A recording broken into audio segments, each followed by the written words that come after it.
Bienvenue à Arcos-Barrois. Une venue ministérielle au milieu de la forêt. La ministre de la Transition écologique, Agnès Pannier-Runacher, s'est rendue en Haute-Marne ce vendredi 14 mars à l'occasion du plan national d'adaptation au changement climatique lancé par le gouvernement quelques jours plus tôt. Ce nouveau dispositif établit une liste de 52 mesures pour traiter les impacts du changement climatique sur les territoires et préparer le pays à une hausse des températures pouvant atteindre plus 4 degrés d'ici 2100. Dans ce contexte, les forêts doivent être protégées. C'est un territoire qui, par ce qu'il nous apporte, est essentiel.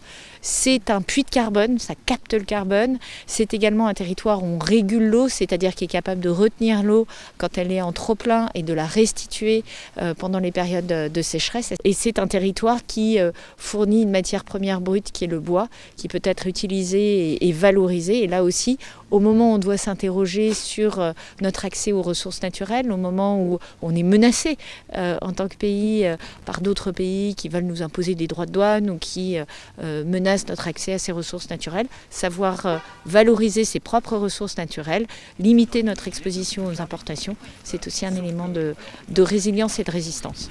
Partout, des enjeux spécifiques. En Haute-Marne, par exemple, le parc national des forêts de plus de 3000 hectares revêt une grande importance dans les enjeux nationaux.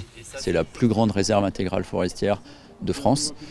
Elle fait plus de 3000 hectares et c'est un lieu qui est emblématique au sens où c'est un laboratoire à ciel ouvert pour suivre les dynamiques naturelles de la forêt laissées en libre évolution et de suivre également les dynamiques en matière de biodiversité et en matière de changement climatique.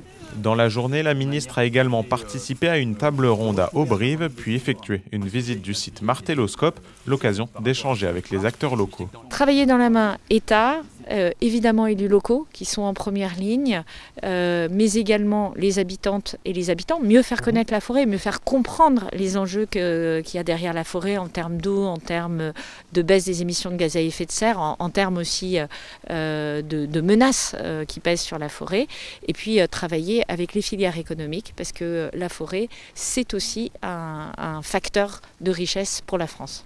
Territoire forestier, la Haute-Marne a bénéficié d'un soutien important de l'État pour le renouvellement de sa forêt. Depuis 2020, 1200 hectares ont été replantés sur le territoire pour un montant total de 7,5 millions d'euros.